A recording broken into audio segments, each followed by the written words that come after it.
वोचामि नियमसारम् केवली सुत केवली भरदम् नमकर अनंत उत्कृष्ट दर्शन ज्ञानमय जिन पीर को कहो नियम सार सु केवली शुत केवली पर कथित। श्री नियम सार जी नामक यह परम आध्यात्मिक ग्रंथ स्वाध्याय हेतु यहाँ विराजमान है। आज से 2000 वर्ष पहले इस महान पवित्र ग्रंथ की रचना आचार्य श्री कुंद देव द्वारा इसी पवित्र भूमि पर इस महान ग्रंथ की रचना की गई और इसके टीकाकार पदम कमलधारी देव मुनिराज हैं। ग्रंथ का नाम नियम सार है। नियम से करने योग्य कार्य अपनी आत्मा में सम्यक दर्शन, सम्यक ज्ञान, सम्यक चारित्र रूपी निर्मल पर्याय, पवित्र पर्याय, मोक्ष मार्ग रूपी पर्याय प्रकट करना, क्योंकि वह पर्याय स्वयं सुख स्वरूप है और अनंत सुख का कारण भी है।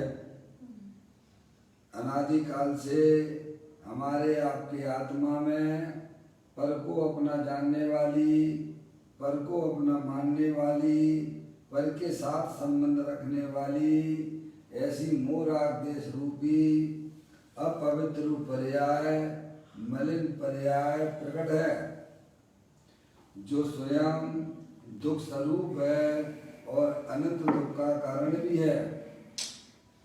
ऐसी मोराग देश रूपी मलिन पर्याय का अपनी आत्मा में से उसका अभाव करना और सम्यक दर्शन ज्ञान चारित्र रूपी निर्मल पर्याय, पवित्र पर्याय, मोक्ष मार्ग रूपी पर्याय को प्रकट करना।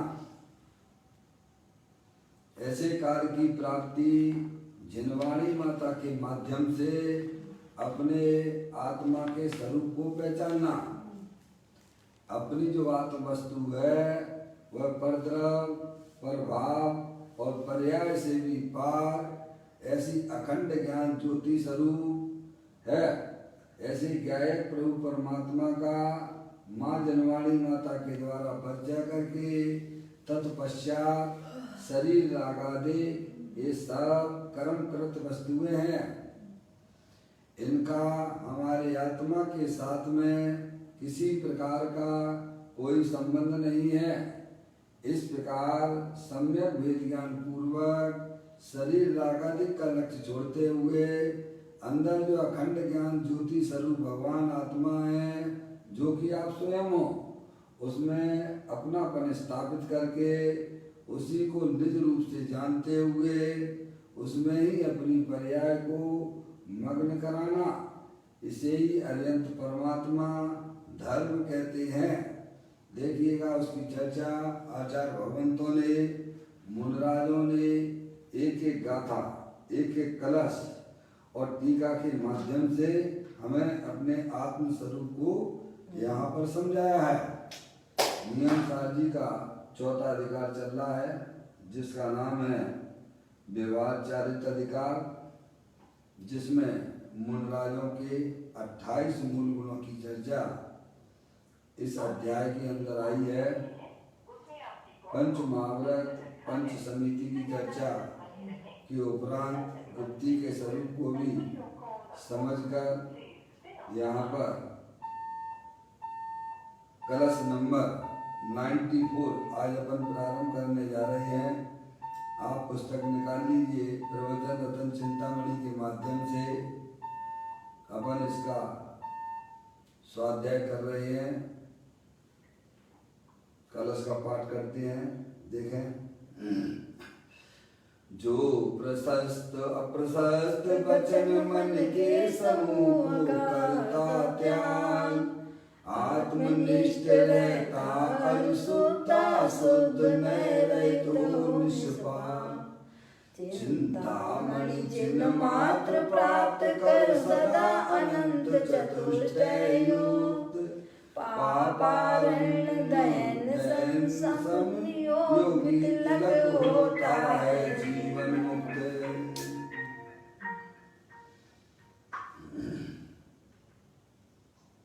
यहाँ पर पदम प्रमोददायी देव मुनिराज इस कलश के माध्यम से जगत के जीवों को आत्मा के स्वरूप को बताते हुए कहते हैं कि मुनिराज गुप्ती का स्वरूप चल रहा है ना, उसका कलश है, अंतिम कलश है ये। फिर उसके बाद गाथा साहित्य प्रारंभ होगी। जो प्रशस्त अप्रशस्त वचन मन के समूह को करता त्याग। क्या मुनिराज क्या करते हैं? अंदर में होने वाले रागादिक परिणाम जो कि शुभ रूप से हैं, मन में अशुभ परिणामों का तो उनकी पर्याय में अस्तित्व ही नहीं है, समझ में आया? और उनकी जो वाणी है हितमित प्रिय वचन होने से वह भी शुभ रूप है, उसका मुनिराज त्याग करते हैं। त्याग करने का मतलब ये है कि वहां से अपने उपयोग को हटा लेते हैं। समझ में आया भैया? कहते हैं जो प्रशस्त अप्रशस्त वचन मन के समूह का करता त्याग। प्रशस्त यानी पुण्य रूप, अप्रशस्त यानी पाप। जो प्रशस्त अप्रशस्त सभी तरह से है, दोनों से है, वचन मन दोनों को लेना है। हितमित प्रिय वचन है, प्रिय वचन को शुभ रूप होते हैं, और जो है कर्कश वचन है, समझ गए नहीं आप? आया था पूर्व गाथा में, आया था ना, ऐसे कर्कश वचनों लोगों को कष्टदायक हो ऐसे वचन तो बोलते ही नहीं है वो, समझ आप?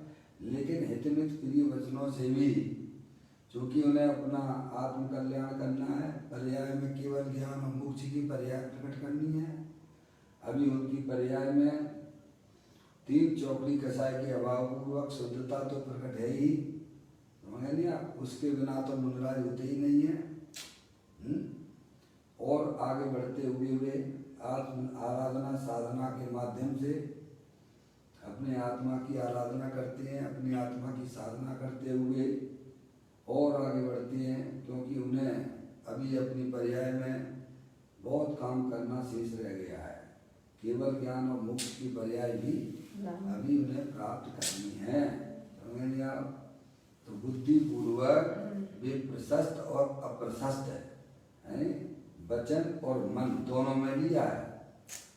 वचन में तो जो है वर्गणाएं, समझ गए नहीं आप?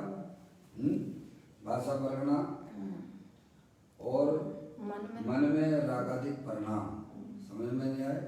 शुभ अशुभ दोनों, अशुभ का हो ही आता है, मनोवर्गणा भी ले सकते हो मन में। समझ में आया? मन में विचारों की बात है, समझ में आया? मन तो जड़ है, मन क्या है? जड़ है। वचन क्या है? जड़ है, प्योर जड़ है, समझ? उन संबंधित जो है बोलने का राग, उस राग का त्याग, समझ गए? पर के संबंध में जो हितमित प्रिय वचन, समझ नहीं आप? 28 मूल गुण के पालने का जो शुभ राग, उस सब को, समझ नहीं आप? प्रशस्त अप्रशस्त में सब आ जाता है। क्या समझ में नहीं आप? प्रशस्त अप्रशस्त राग को वह पूर्ण तरह से छोड़ने के लिए तैयार रहते हैं हमेशा, समझ गए आप? और निरंतर अपनी आत्मा में मस्त रहना चाहते हैं। आत्मा को सुखी होने के लिए अपना जो त्रिकालिक ध्रुव भगवान आत्मा जो अनंत शक्तियों के भंडार वाला है, उसमें अपनी पर्याय को रमण कराते हैं मुनिराज, समझ में आया? और यह प्रक्रिया चौथे गुण स्थान से प्रारंभ हो जाती है। समय दृष्टि जीव भी यही करता है। समझ लेने आप, मनराज का लेवल पर्याय का ऊंचा है। करत करत और अभ्यास से जड़मत होत सुजान, रस्सी यावत जात से सिर पर पड़े निशान। समझ गया? कोई नटनी होती है, प्रारंभ में तो वह थोड़ा जमीन से कम ऊंचाई पे होती है ना, सीखती है जब क्या, क्योंकि जिससे अगर वो गिरे भी तो उसको ज़्यादा विशेष चोट ना आए। ठीक है? और अभ्यास जब कर लेती है तो काफ़ी ऊंचे भी 100 फीट तक भी कैसम है, वह उसको कैसम में उस तार पर चलती है। ऐसे ही मनराज का लेवल तो ऊंचा हो गया। समझ में आया भैया? समय दृष्टि जीव का लेवल जो है चौथे गुण स्थान में है। ये प्रक्रिया यहाँ से चालू हो जाती है।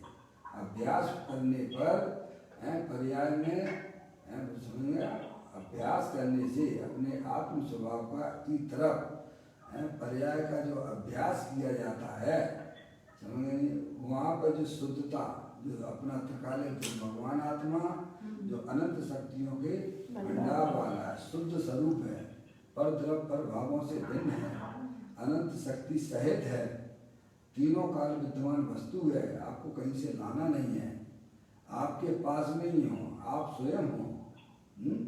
तो कहते हैं जो प्रशस्त अप्रशस्त वचन मन के समूह को करता त्याग। त्याग का मतलब ये है कि उसकी तरफ से अपना उपयोग को वहाँ से हटा लेते हैं और बुद्धिपूर्वक अपने ज्ञायक प्रभु परमात्मा में लगाते हैं। इसी का मतलब त्याग है। क्या कहा? त्याग का मतलब क्या है? त्याग का मतलब ये है बुद्धिपूर्वक अपना जो उपयोग है वहाँ से हटाते हुए सम्यक वेद ज्ञान पूर्वक, समझ में आया, और बुद्धिपूर्वक अपने ज्ञायक प्रभु परमात्मा में रमण कराते हैं, उसी का नाम त्याग है। देखो, आपको जो है बाहर का त्याग करना है, बाहर का त्याग करना है तो सीधी सी बात है, आप अपने घर में आ जाइए। क्या करना? आपको बाहर नहीं जाना है तो इसका मतलब क्या? आप अपने घर में आ गए, बाहर का त्याग हो गया। और त्याग का मतलब क्या है? ऐसे ही ज्ञानियों ने अपने आत्म स्वरूप को पहचाना है। उन्होंने जाना है कि शरीर राग आदि ये कर्मकृत वस्तुएं हैं, इनका हमारे आत्मा के साथ में किसी प्रकार का कोई संबंध नहीं है। समझ में आया? फिर वो वहाँ से पहले अपनी रुचि तोड़ देता है, अपने चेतन भगवान आत्मा की रुचि करता है, फिर पर्याय में कमजोरी बस रागादिक परिणाम हो जा रहते हैं, उनको भी यह बुद्धिपूर्वक समय दृष्टि जीव वहाँ से प्रारंभ प्रक्रिया हो जाती है। मनराज का लेवल अभ्यास के माध्यम से आगे बढ़ गए हैं। समझ नहीं आया भैया? आप जितना अभ्यास करोगे तो सीधी सिंपल वाली बात है। विद्यार्थी हैं, 2 विद्यार्थी हैं, एक ही क्लास में पढ़ते हैं, एक अपने समय का उपयोग सदुपयोग करता है, एक अपने समय को दुरुपयोग करता है। समझ में आया? तो जो अभ्यास करेगा वो आगे बढ़ेगा, जो अभ्यास नहीं करेगा वो वहीं का वहीं पड़ा रहेगा। इसमें कोई धर्म ऐसी बात नहीं कि हमारी समझ में नहीं आता हो। समझ में नहीं आता, सब चीज़ें हमें बड़े ध्यान से सुनना चाहिए। ये पंच परमिष्टि की बातें हैं। अपनी पर्याय में पामरता खत्म करनी है, अपने पर्याय में परमात्म दशा प्रकट करने की पढ़ाई है। लौकिक में आप जो पढ़ाई पढ़ते हो वो तो इंजीनियर डॉक्टर है, समझ में आया, बनने की है, वो तो संसार का कारण है। संसार और ये जो पढ़ाई है अध्यात्म की पढ़ाई है, ये आपके आत्मा में कल्याण वाली की पढ़ाई है, ये संसार के अभाव वाली पढ़ाई है। लौकिक पढ़ाई संसार में डुबोने वाली पढ़ाई है। समझ में आया भैया? ये बात यहाँ चल रही है। कहते हैं जो प्रशस्त अप्रशस्त वचन मन के समूह को करता त्याग। मनराज की पर्याय स्पेशलिस्ट है मनराज। डॉक्टरों में भी स्पेशलिस्टता होती है ना कई कई डॉक्टरों को, समझ नहीं आप? ऐसे मनराज भी आत्मा के स्पेशलिस्ट हैं, समझ नहीं आप? तो वे जो है प्रशस्त यानी शुभ भाव, अप्रशस्त यानी अशुभ भाव, जो वचन और मन के समूह को करता त्याग। समझ गए आप? ये सब कर्म कृत वस्तुएं हैं, ऐसा मनराज जानते हैं, फिर उनका लक्ष्य छोड़ देते हैं। समझ गए आप? उनका आश्रय छोड़ देते हैं, और आश्रय करने योग्य तो अंदर जो स्थायी तत्व है, जो न कभी उत्पन्न होता है और न कभी नाश को प्राप्त होता है। समझ में आया? ऐसे क्या है, प्रभु परमात्मा में अपनी पर्याय को लगाते हैं, तो वो हो गया त्याग। क्या हो गया? अरे लाइट जलाई और अंधकार दूर हो गया। और क्या है? अरे क्या है? आपको अंधकार भगाने के लिए क्या करना? कोई लाठी बाठी लेके जाना पड़ेगा क्या उसको भगाने के लिए? हाँ पप्पू भैया, कोई प्रॉब्लम है? आपको अपने कमरे का अंधकार भगाना है तो क्या करना? अरे क्या करना भाई? समझ में आया? स्विच ऑन करते हो, प्रकाश आ जाता है, अंधकार भाग जाता है। समझ गए? ऐसे ही हमें अपनी पर्याय में रागादिक परिणामों को भगाना है, तो आत्म जागृति का नाम धर्म है। अपने उपयोग को अपने ध्यायक प्रभु परमात्मा में लगा दीजिए, और पर्याय में होने वाले रागादिक परिणाम दूर अंधकार की तरह भाग जाते हैं। समझ में आया भैया? इसका नाम धर्म है। आज करो, काल करो, अनंत काल बाद करो, करना तो यही पड़ेगा। पर समझदारी ये है कि समय रहते अगर हम चेत गए तो बहुत अच्छी बात है, नहीं तो भाई साहब वहाँ समझने के मौके कहाँ है त्रियंच गति में? आप मुझे बताइए। आप त्रियंच गति में क्या मौका है? फिर तो भाई साहब जो आपने अपनी आत्मा में संस्कार डाले होंगे, भाई साहब बस उसी अनुसार ही चलते रहोगे। वैरमुक्ता के संस्कार डाले होंगे तो वैरमुखी बने रहोगे।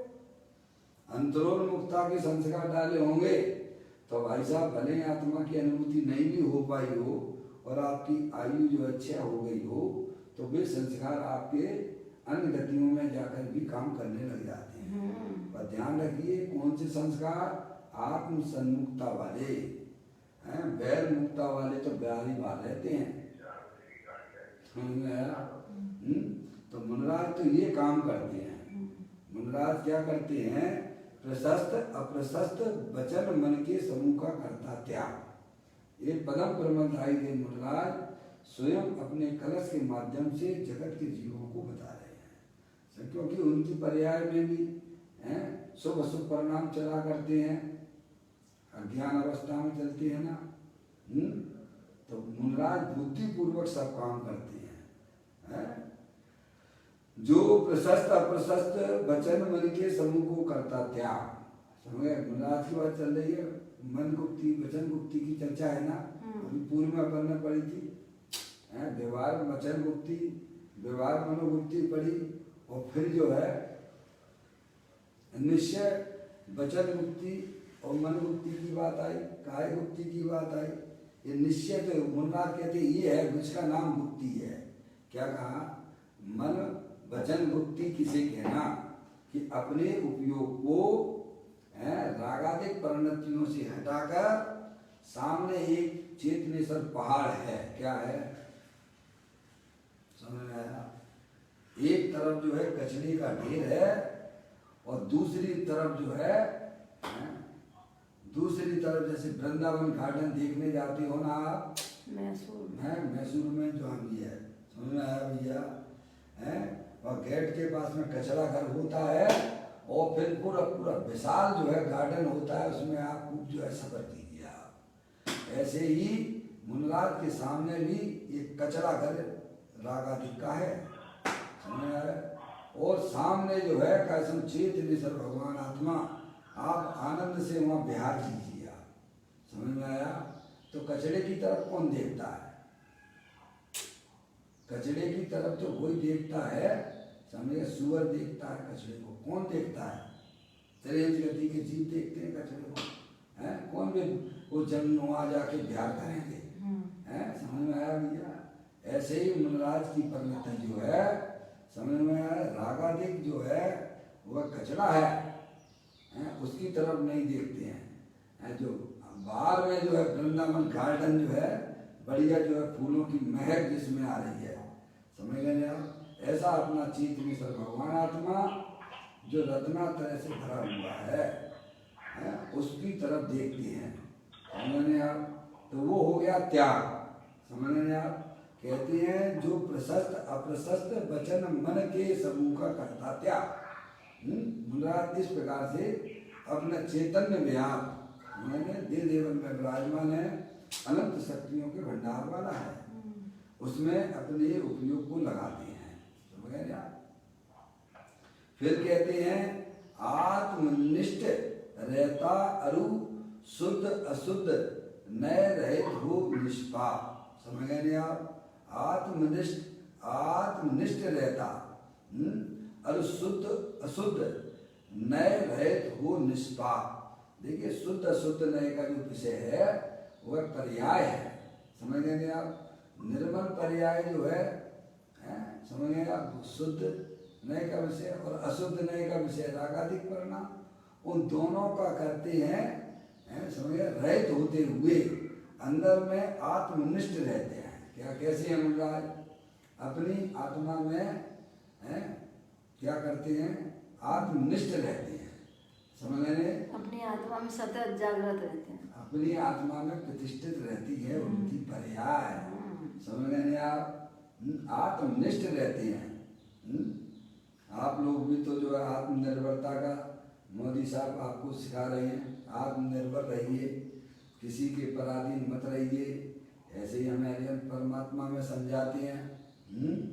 आत्मनिर्भरता धर्म है, पराधीनता तो दुख रूप है, समझ गए आप? आत्मनिर्भर रहिए, अपने आत्मा में कोई कमी नहीं है, अपना आत्मा विशाल है, अनंत शक्तियों का भंडार है, समझ में? इतना वीर उसके अंदर भरा हुआ है कि अनंत काल तक भी कई समय उसके सहारे टिका जा सकता है, समझ गए आप? और वही चीज है, बाकी तो सब जो है शरीर रागादिक तो कर्मकृत वस्तु में क्षण धातु में होते हैं और चले जाते हैं। अगर कोई स्थायी अगर जगत में कोई वस्तु है तो अपना वह त्रिकालिक भगवान आत्मा है जो कभी साथ आपका छोड़ता नहीं है, कभी साथ छोड़ नहीं रहा है, इन फ्यूचर में कभी साथ छोड़ेगा नहीं, समझ में आया? ऐसी अंदर में जो आत्म वस्तु है अनंत शक्तियों के भंडार वाली, उसके आश्रय से अपनी पर्याय को प्रतिष्ठित कीजिए, उसमें प्रतिष्ठित कीजिए, आप उसके सहारे से जीजिए। देखो अरिहंत भगवान है समूह शरण में, किसके सहारे बैठे हुए हैं? अपने आत्मा। अरे अरिहंत परमात्मा है, उनका बाहर में परम अवतारिक शरीर है, वो किसके सहारे है? किसके सहारे बैठे हुए हैं भगवान? समूह शरण में है, अजय भैया, उनका शरीर भी समझ में आया भैया अधर में है, समझ गए आप? देख लीजिए आप चारों तरफ से है, ऐसे ही अन्य, ये तो शरीर की बात है, ऐसे ही अपने उपयोग को अपने ज्ञायक प्रभु परमात्मा जो तीनों काल पर द्रव प्रभावों से भिन्न है और अनंत शक्तियों सहित है, उसमें उन्होंने अपनी पर्याय को स्थापित किया, उस रूप रहते हैं, आत्मनिष्ठ रहते हैं, आत्मनिर्भर, इसको बोलते हैं आत्मनिर्भर, स्वाधीनता। आत्मनिष्ठ रहता अरु शुद्ध अशुद्ध नए रहे तो निष्पाप, पर्याय दृष्टि को बिल्कुल भी जगह नहीं, चाहे प्रमत्त हो अथवा अप्रमत्त हो, समझ गया? उन सबसे पार मैं तो ज्ञायक प्रभु परमात्मा हूँ, ऐसे अपनी पर्याय को अपनी आत्मा में प्रतिष्ठित करते हैं। फिर कहती हैं चिंता मणि चिन्मात प्राप्त कर सदा आनंद चतुष्टय युक्त है, अनंत चतुष्टय युक्त है। फिर क्या है? चिंतामणि, चिन्मात्र मूर्ति अपना भगवान आत्मा, चिंतामणि जैसे रतन होता है ना भाई साहब, चिंतामणि रतन बाहर में बोलते हैं ना, जो इच्छा करो, जब आपकी इच्छा हो वो चीज उपलब्ध हो जाती है तुरंत, मांगने पड़ते हैं, समझ में आप हैं? मांगनी पड़ती है। मांगना पड़ती है, मांगने का भी काम नहीं है। क्या भैया, जब बिन मांगे मोती मिले, मांगे मिले ना भी। समझ में आया भैया?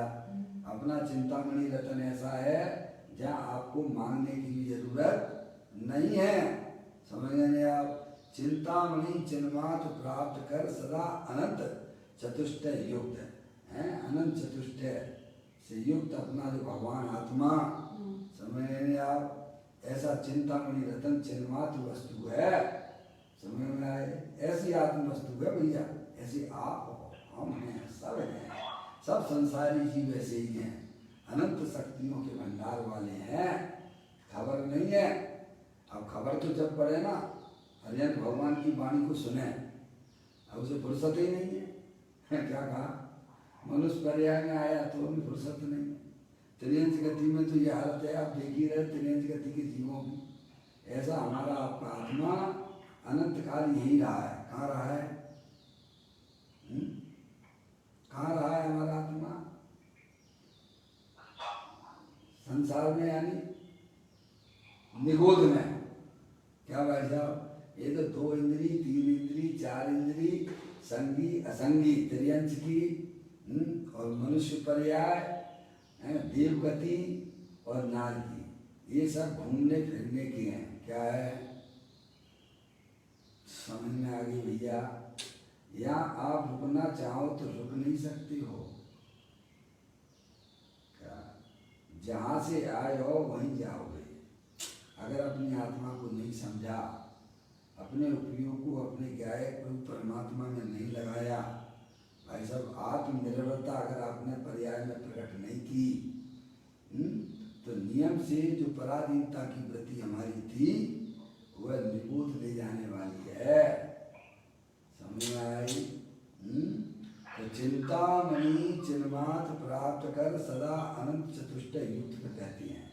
रहिए अनंता अनंत काल यथा से परिणय। अब उनकी परिणति जो है अनंत काल के लिए, जो अपना चिंतामणि रतन अनंत शक्तियों के भंडार वाले के साथ में रहकर है भाई साहब अनंत सुख का अनुभव करती रहेगी। अब उनकी पर्याय में अनंत दर्शन ज्ञान चारिता हरियंत परमात्मा की पर्याय में जो चल रहा है उसको वह पर्याय में प्राप्त कर लेंगे, कर लेते हैं। पाप आरंभ दहन सम योगी तिलक होता है जीवन मुक्त। समझ गए आप? पुण्य पाप दहन, क्या जलाना है, समझ गए आप? सम योगी तिलक होता जीवन मुक्त। योगी तिलक है, तिलक किसको लगाते हैं?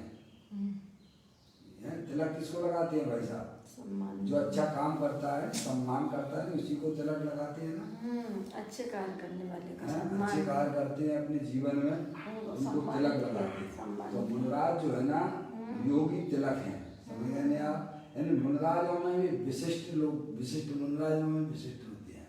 समझे? आचार भगवंत है, तो वो है, वे भी मुनि है। समझ गए आप? तो एक विशिष्ट हो गए ना, तो ये कहते हैं देखो जीवन मुक्त है। समझ? जीवन मुक्त है। कौन से गुण स्थान में होते जीवन मुक्ति? आपको मैंने मुक्ति के बारे में पहले बताया था। मुक्ति कितने प्रकार की होती है अजय भैया? कोई नहीं बोलेगा, अभी अजय भाई बताएंगे मुक्ति कितने प्रकार की होती है। अजय भाई 6 प्रकार की। तो बहुत सुंदर बात। कौन कौन सी होती है? कौन? दृष्टि मुक्ति। बहुत सुंदर बात, बहुत बढ़िया बात, आपने प्रारंभ अच्छा किया। आगे बोले।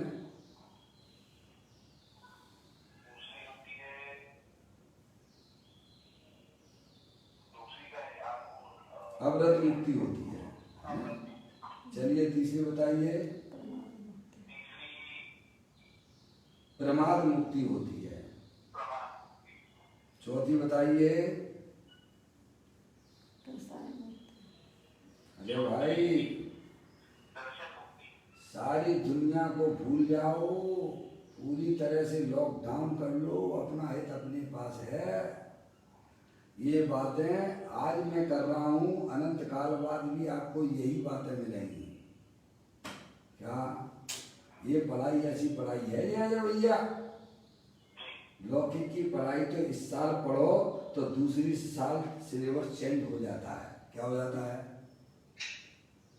जो सीए करने वाले विद्यार्थी हुआ करते हैं ना, वो तो एक बार में निकालने में ही अपनी भलाई समझते हैं, क्योंकि दूसरे साल जो है भाई साहब यही पढ़ना पड़ेगा ऐसा बिल्कुल भी नहीं है।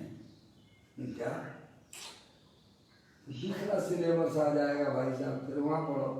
बात फेल होने की नहीं है। क्या फेल होकर भी अगर हमें कोई पढ़ाई पढ़ना हो तो कोई दिक्कत नहीं है, लेकिन समस्या दूसरी है। इसलिए मैं क्या कह रहे डॉक्टर साहब, अगर लाइन डॉक्टर साहब कोई बात नहीं है। नहीं, लौकिक पढ़ाई में सीए आदि की पढ़ाई जो ऊंचे लेवल की होती है, क्योंकि हर बार कौन सा टैक्स आ गया, फिर नया टैक्स, फिर नया टैक्स, फिर एक कोरोना वायरस वाला टैक्स आ गया, फिर एक नया और टैक्स आ जाएगा आपका, है भाई साहब। तो वो सिलेबस चेंज हो जाएगा ना समय के हिसाब से। लेकिन ये धर्म का सिलेबस कभी चेंज नहीं होने वाला है, ध्यान रखिएगा। मौसी क्या है नहीं भाई साहब? तो इसे तो ऐसे घोंट के पी जाओ, है क्या भाई साहब? ऐसे घोंट के पी जाओ कि महा प्रतिकूलता आने पर भी हमारे स्मरण ना हो, विस्मरण ना हो। क्या भाई साहब? जैसे मरते समय हमें ध्यान बना रहता है कि इससे पैसा लेना शेष रह गया है, अब क्या करें? समझ में आया भैया? ऐसे है भाई, यही पूंजी काम आने वाली है। आपको जैसे आप यहाँ नहीं हो वहाँ हो, आपका बिजनेस हो रहा है कि नहीं हो रहा है? अजय भाई कर रहे, वहां से भी कर रहे हैं क्योंकि आपके पास कला है, हैं? ऐसे ही ज्ञानियों के पास में उनकी पर्याय में वह कला उत्पन्न हो गई है। किसी भी स्थान पर रहें, वह अपनी कला का उपयोग करता हुआ अपने आत्मा का आनंद लिया करता है। महिला है, किसी भी स्थान पर रहें, उन्होंने एक बार रोटी बनाने की कला सीख ली है भाई साहब। अब ये कहीं भी रहें, अमेरिका में रहें, चीन में रहें, जहाँ भी रहें, क्या वो रोटी नहीं बना पाएंगे क्या? ऐसे ही है भाई साहब, ये धर्म जिसकी पर्याय में जिसे अच्छा लगता है वैसे पढ़ना तो पड़ेगा आपको। पढ़ेगा शब्द का उपयोग करता हूँ, मजबूरी। क्या भाई साहब? आप चाहे उसे मजबूरी समझो और चाहे उसे जरूरी समझो। क्या भाई साहब? क्योंकि आप आत्मा हो और आत्मा ही रहोगे। अगर हमें अपनी पर्याय में अतीन्द्रिय आनंद की प्राप्ति करनी है भाई साहब, तो ये काम तो आपको हमको सबको करना पड़ेगा। समझ में आया भैया? और नहीं करोगे तो दुखी बने रहोगे, और क्या होगा? सो अनादि काल से हो ही, पर आत्मा तो रह ही हो ना। तो कहते हैं भाई साहब 6 प्रकार की मुक्ति होती है। मौसी बताइए आप।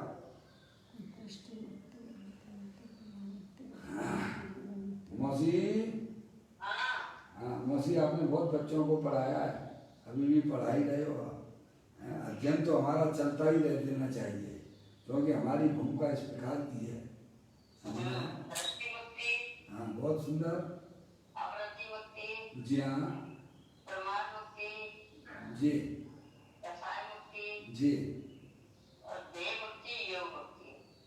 देह मुक्ति और नहीं, चलिए आपका क्रम तो बिगड़ भी गया है और सही भी नहीं आया है। जीवन हाँ, शुरू में 4 तक तो आप बहुत बढ़िया गाड़ी आपने फर्स्ट क्लास चलाई, जैसे समय दृष्टि चलाता है 4 गुण स्थान में।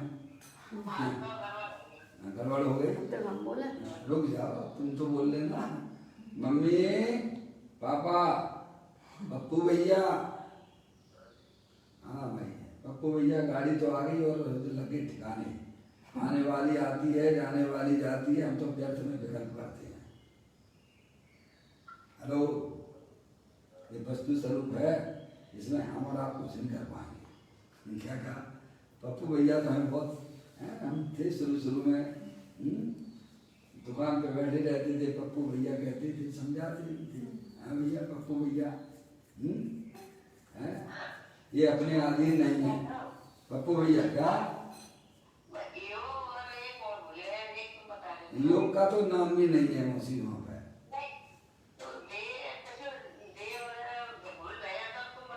अरे अब मौसी हम बैठी थी इसी लगे क्या हमने धंधा ही ये किया है, या तो समझे या समझा। सुनिए अपन लोग आत्म मारती है, वो जैसमी नाम है। अगर आपके पास में अगर आपने कलश खोल के रखा होगा तो उसमें उसका नाम आ चुका है। जो आप कह रहे कि एक कौन है उसका नाम है जीवन मुक्ति। क्या कहा? अपनी बात पप्पू भैया यहाँ चल रहे। पप्पू भैया कई बार में ये अपनी चर्चाएं हो चुकी हैं 6 प्रकार की मुक्ति की। ये तो अपन रेफरेंस कर लेते हैं भैया। पप्पू भैया थोड़ा बताने का प्रयत्न रहे हमारा। बहुत सुंदर। दृष्टि मुक्ति के बाद अविरत मुक्ति, तीसरी प्रमाद मुक्ति, चौथी कसाय मुक्ति, पांचवी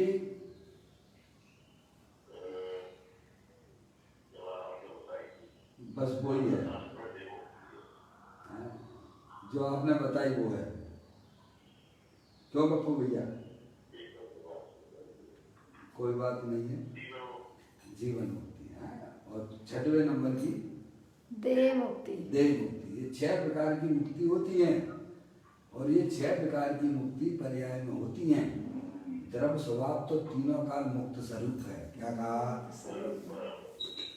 अगर ये दूल्हा ना हो तो बाराती किसे कहेंगे?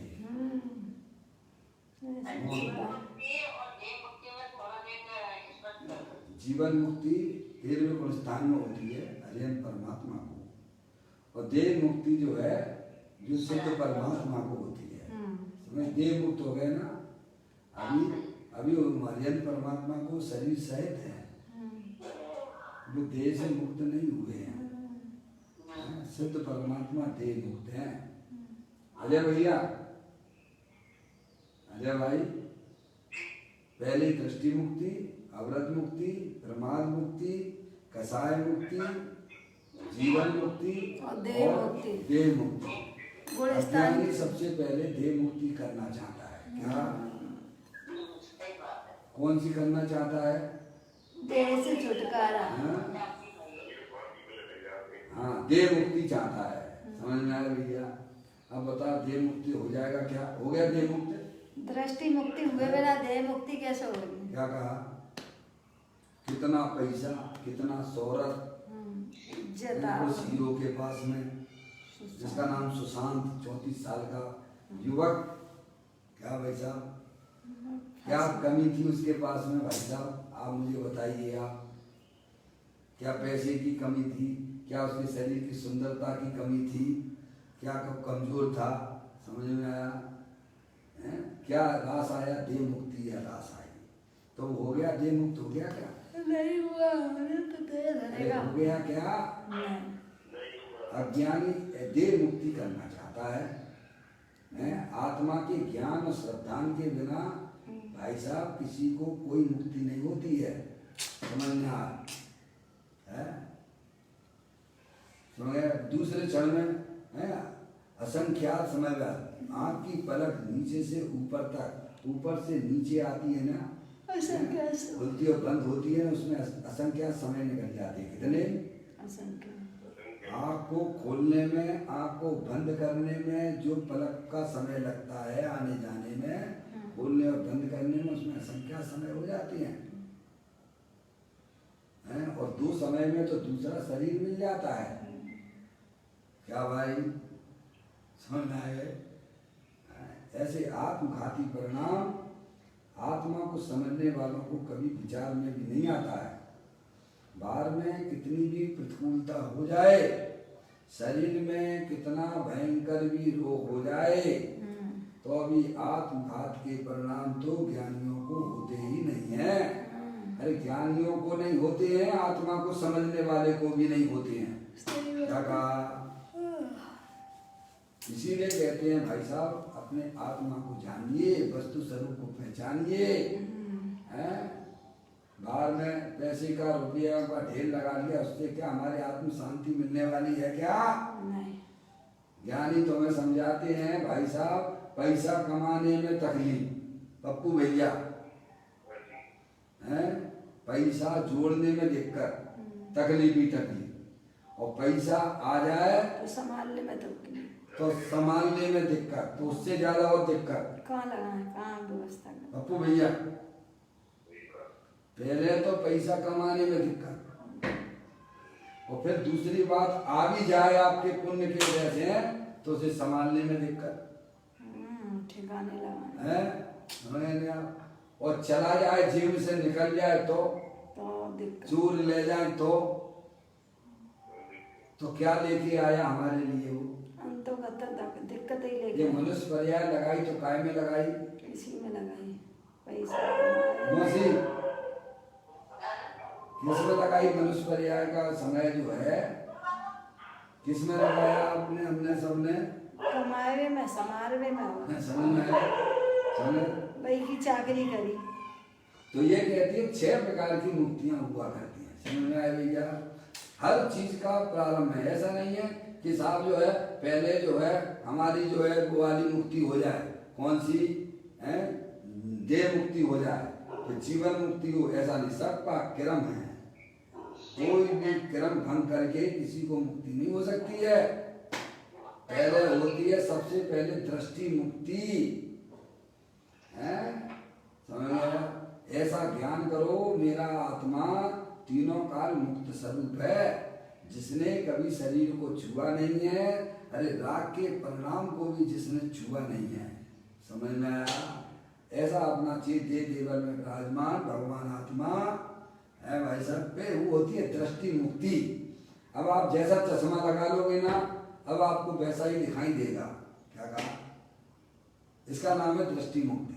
आपने अपने सम्यक वेद ज्ञान का चश्मा लगाया होगा, तो आप सबको स्वयं आत्मा दिखेगा, सामने वाला भी आत्मा दिखेगा, भगवान आत्मा दिखेगा। समझ गए ना? ऐसी बात है। तो कहते हैं कि आत्मा तीनों काल मुक्त स्वरूप है। इसको जाने बिना, इसे अपना माने बिना पर्याय में होने वाली कोई मुक्ति नहीं होती है। क्या?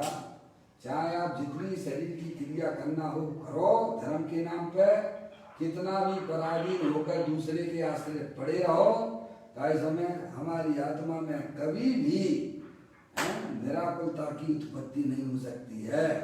सम्यक दृष्टि जीव ने विश्व की व्यवस्था को समझकर भाई साहब अपने आप को चेतन रूप से स्वीकार किया है। वहां से उसका प्रारंभ हो जाता है। तो यहाँ ये बताया जा रहा था, पाप आरन धैन संग योगी तिलक होता है जीवन मुक्त है। समझ गया? अब देखिए वो तिलक वहां लगा, कहाँ जाके? जो योगियों के भी महायोगी है, केवल ज्ञान होने पर तिलक लग जाता है। क्या हो जाता है भाई साहब? मुनराज भी देखो, मुनराज जो है ना, मुनराज कहाँ तक कही जाती है भाई साहब? योगी संज्ञा कहाँ तक है? मुनराज को भी योगी कहते हैं। क्या कहा? साधु कहते हैं ना, सुना है, समझा है कभी? हैं? देखो आप बोलते हो कि नहीं बोलते हो? लोक में कितने भावलिंगी संत हैं? 3 कम 9 करोड़। कितने मुनराज हैं लोक में? 2.5 द्वीप के अंदर। आप उनको नमस्कार करते हो कि नहीं करते हो? 3 कम 9 करोड़ मुनराजों को हमारा बंधन।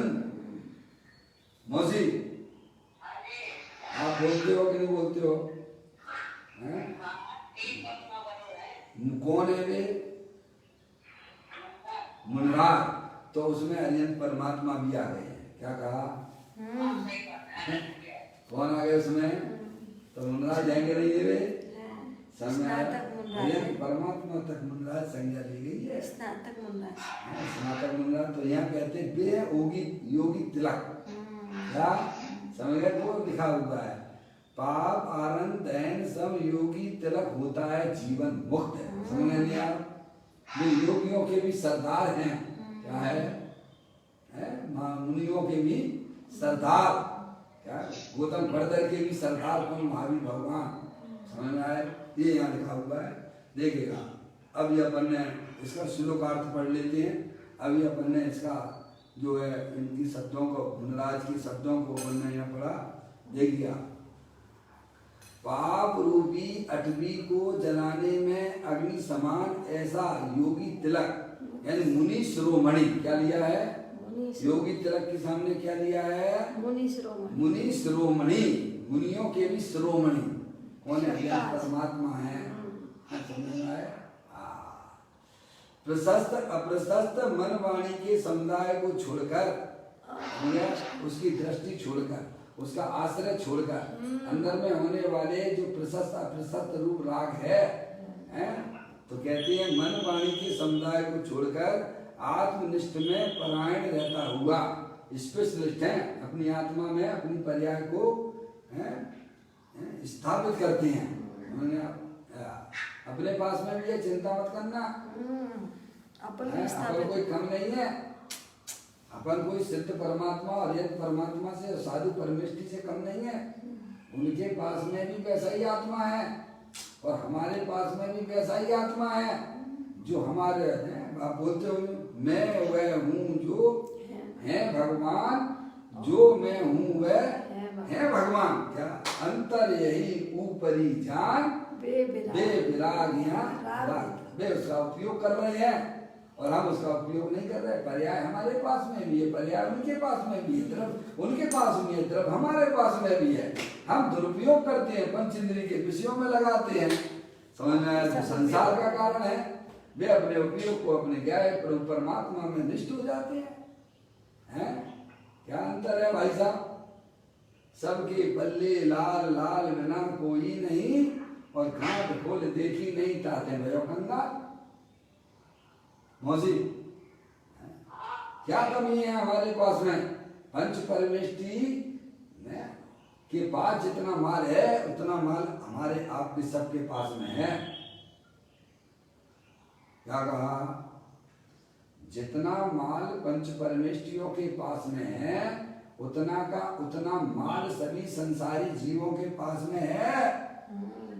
बस अंतर ये है कि वे उपयोग कर रहे हैं, हम उपयोग नहीं कर रहे। देखो उनके पास क्या है? उनके पास द्रव्य है कि नहीं है? चेतनेतर है कि नहीं है?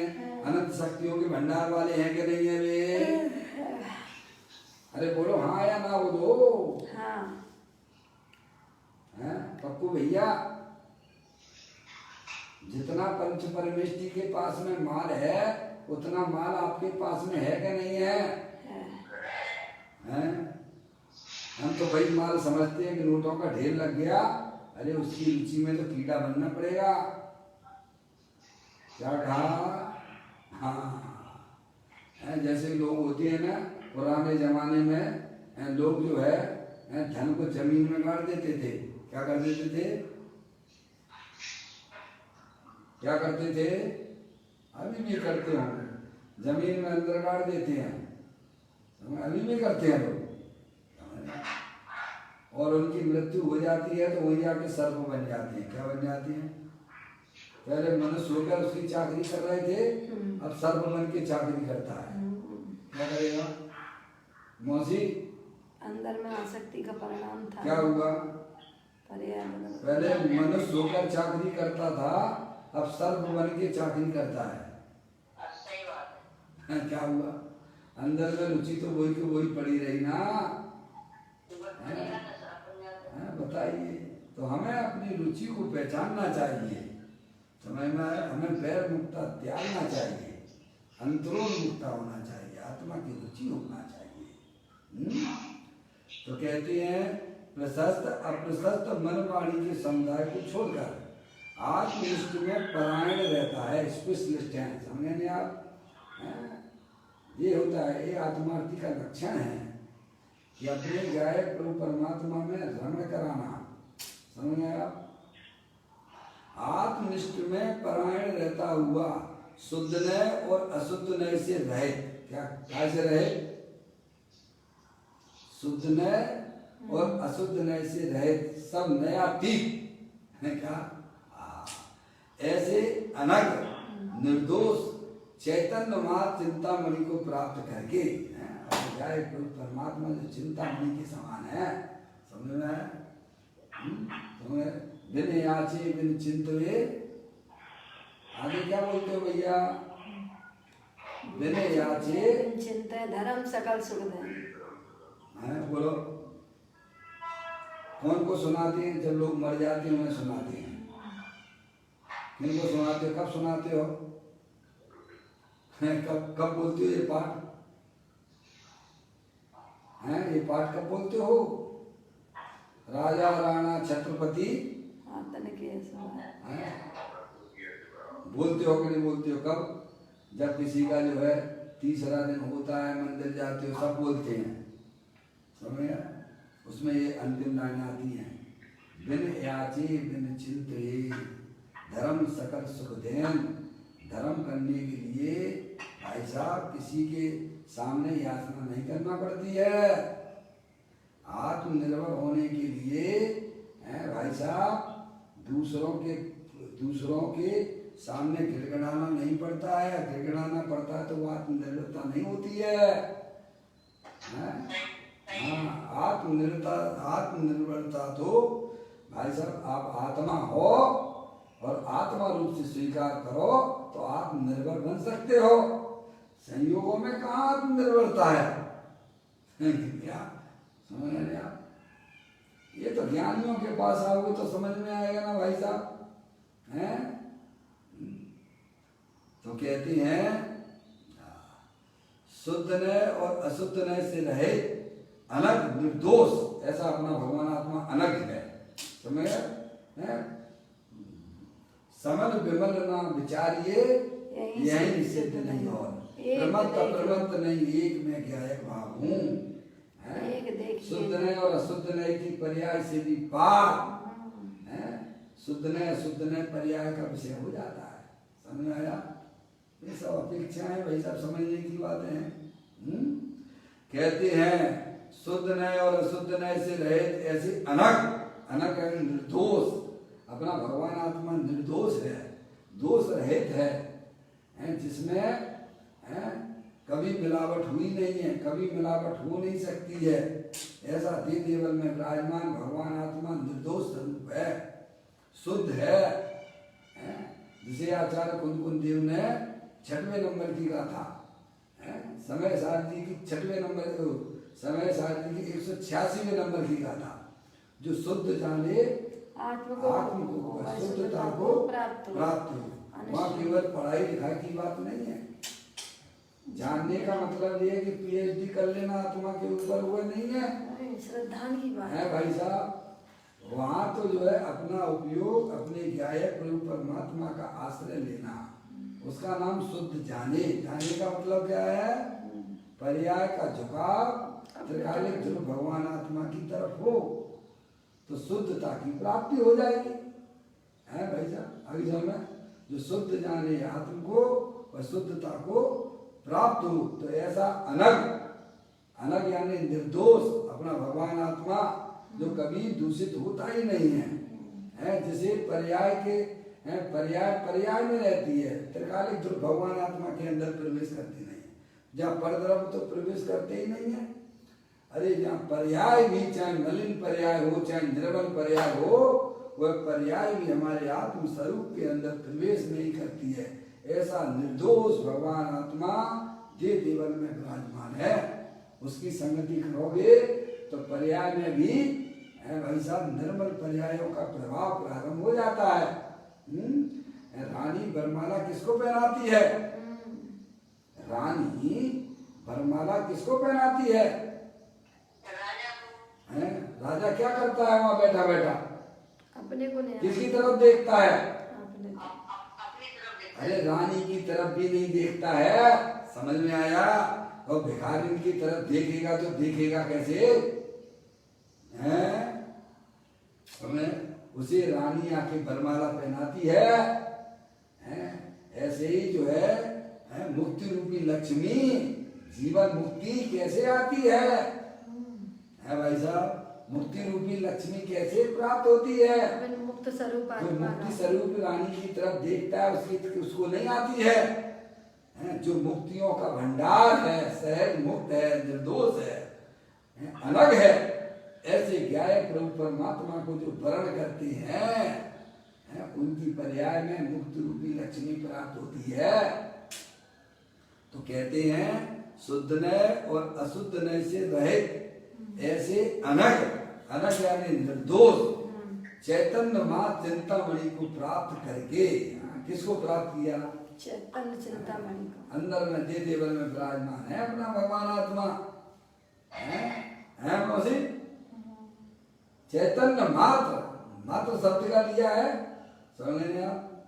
चैतन्य मात्र चिंतामणि को प्राप्त करके क्या हो जाता? अनंत चतुष्टय आत्मक परि के साथ क्या समझे?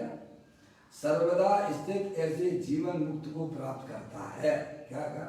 जो अपने गायक प्रभु परमात्मा जो अनंत शक्तियों की भंडार वाला है, ऐसे गायक प्रभु परमात्मा के साथ में जो पर्याय संगति करती है उसकी पर्याय में अनंत चतुष्टय प्रकट हो जाता है और मोक्ष रूपी लक्ष्मी की भी प्राप्ति हो जाती है। यह बात पदम प्रमलधारी जी मुनराज ने 94 नंबर के कलश में यह जगत के जीवों को यह उपदेश दिया है। अब देखिएगा इसी कलश के ऊपर पूज्य गुरुदेव श्री ने जो यहाँ पर प्रवचन किया है उसको भी थोड़ा पढ़ लेते हैं, अभी अपने पास समय है। देखें आप, अब पढ़ते हैं। ये तो मूल में आपको मैंने कलश पढ़ाया है, अब इसी के ऊपर पूज्य गुरुदेव श्री ने, समझ में आया? देखो बात तो है, अधिकार कौन सा है? व्यवहार चारित अधिकार, नाम उसका व्यवहार चारित अधिकार है। और बात निश्चय चारित। और मुनराज बात किसकी कर रही है? निश्चय चारित। व्यवहार को तो मैंने छुआ तक नहीं है मौसी। बोलिए आप, क्या समझ में आया? व्यवहार चारित अधिकार नाम होने पर भी पदम प्रमलधारी देव मुनराज ने व्यवहार की बात कहाँ की? बताओ। क्योंकि निश्चय के बिना व्यवहार होता नहीं है ना। सही बात है, समझ में आए?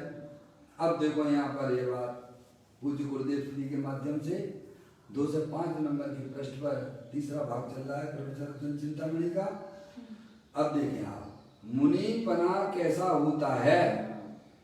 कहते हैं कैसा होता है, प्रश्नवाचक लगाया यहाँ पर है? कैसा होता है उसको समझाते हैं। योगियों के तिलक, तिलक यानी मुनि, योगियों के तिलक मुनि कैसे होते हैं? मैंने पाप रूपी अटवी को जलाने में अग्नि समान, ऐसे योगी तिलक मुनि शिरोमणि ... होते हैं। मूल लाइन जो है वहां से उन्होंने पदम प्रमलधारी देव मुनराज की उठाते हुए इस पर व्याख्यान किया। अब सुनो, आहा मुनि उन्हें कहते हैं जो पुण्य पाप के विकल्प को जलाने में समर्थ है। क्या कहा? अंदर में जो अपनी पर्याय में रागाधिक परिणति होती है, शुभ अशुभ भाव रूप से, पुण्य पाप रूप से होती है, ऐसे जो विकल्प हैं उसको जलाने में भी समर्थ होती हैं। क्या कहा? कचरा है वो, समझ नहीं आया? उसको जलाने में समर्थ होती हैं ज्ञानी, है? समझ में आया? तो कहते हैं मुनि उन्हें कहते हैं जो पुण्य पाप के विकल्प को जलाने में समर्थ है। पाप अर्थात पुण्य और पाप दोनों, अतः उन्हें जलाने में अग्नि के समान है। एक को तो नहीं जला रहे, पाप को तो नहीं जला रहे। पुण्य पाप के परिणाम आपकी आत्मा में, हमारी आत्मा में जो होते हैं वे हमारी आत्मा को जलाते हैं। क्या है? आप पूजा में पढ़ते हो, शुभ अशुभ की ज्वाला से झुलसाए मेरा अंतरस्थ। अरे बोलो बोलो, बैर मुक्ता जो है वो हमारे आत्मा का आत्मघाती परिणाम है, उससे भाव मरण होता है, पाप के परिणामों से ही नहीं है। पुण्य के परिणामों से भी हमारा आत्मा जलता है, कटता है, मरता है पर्याय में। समझ में आया भैया? इसीलिए ज्ञानी पराश्रय बुद्धि सर्वथा छोड़ने के लिए तैयार रहती है हर समय। समझ में नहीं आया? अब वो कमजोरी बस पाप से तो दूर व्यक्ति होती है, पुण्य भी कैसा उनकी भूमिका के अनुसार रह जाता है। पाप के परिणाम भी रहते हैं, गुण स्थान प्रमाण रहते हैं। समय दृष्टि जीव है, कमाने का परिणाम भी अगर गृहस्थी लेके बैठा हुआ है, सब तरह के परिणाम पाप के भी होते हैं। देखो हमारे महामुल्लाज मुल्लाज क्या कहें, आदिनाथ भगवान गृहस्थ अवस्था में 84 लाख पूर्व की उनकी आयु थी कि नहीं शरीर की, नीलांजना का नृत्य देख रहे थे, उसे अच्छा समझते होंगे अंदर में? नहीं। अगर अच्छा समझते होते तो वहां से विरक्ति नहीं होती उन्हें। सही बात है। जिस समय पाप में भी दिखता हुआ जीव पाप के परिणाम होने पर भी उसे अच्छा अंदर में नहीं समझता है। समझ गया? ऐसी बात है। अगर अच्छा समझते होते तो भाई साहब क्या तो वहां से क्यों त्यागते? ऐसी अंदर में हे बुद्धि चलती है।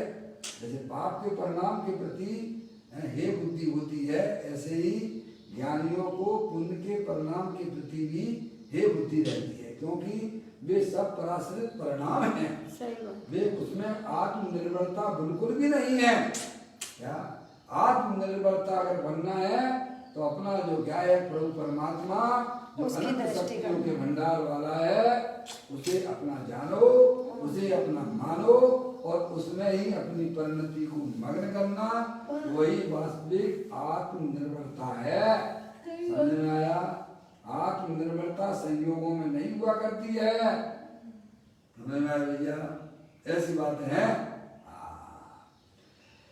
कहते हैं पुण्य अर्थात पुण्य पाप दोनों अतः उन्हें जलाने में अग्नि के समान है। ऐसे योगी तिलक प्रशस्त अप्रशस्त मन वाणी के समुदाय को छोड़कर देखो शुभ और अशुभ ऐसे मन के व्यापार को है। समझ गया? शुभ और अशुभ ऐसे मन के व्यापार को तथा शुभ अशुभ वाणी के व्यापार को छोड़कर क्या करना है? यानी उसका आश्रय छोड़ देना, उसकी दृष्टि छोड़ देना, उसका लक्ष्य छोड़ देना, शुभाशुभ परिणामों का लक्ष्य छोड़ देना, क्योंकि वो तो दल बदलू है। शुभ परिणाम कैसा है? क्षण में ही पुण्य, क्षण में ही पाप है। क्या होता है हमारी आत्मा की पर्याय में है? क्षण में ही पुण्य, क्षण में ही पाप। कितनी जल्दी परिणाम बदलते हैं। बोलिएगा। और वहीं पर स्थायी वस्तु पड़ी हुई है, वहीं पे देखिए ना, शुभाशुभ परिणामों के पीछे देखिए ना, ना कभी उत्पन्न होता है ना कभी नाश को प्राप्त होता है। ऐसा जीवन जागता भगवान आत्मा अनंत शक्तियों के भंडार वाला है, उसकी दृष्टि करना अत्यंत सरल है, पर आत्मा की रुचि ना होने के कारण से यह आत्मा बैरमुखी होकर पर को सहारा मानता है, वही उसका संसार है, वही दुख का कारण है।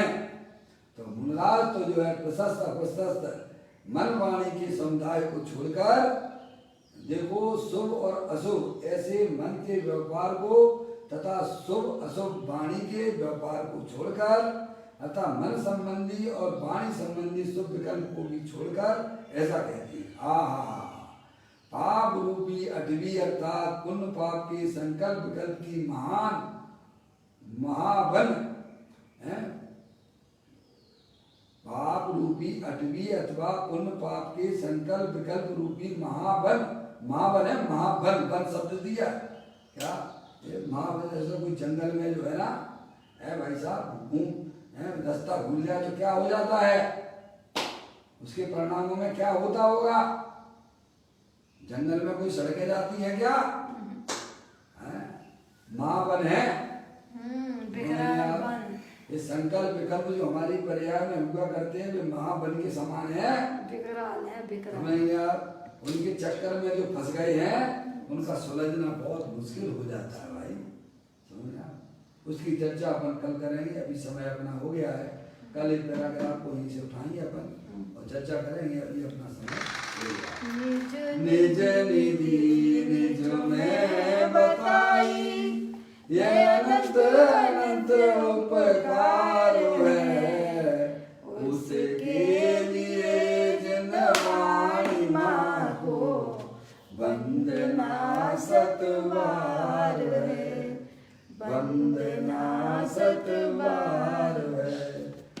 बार न वो करना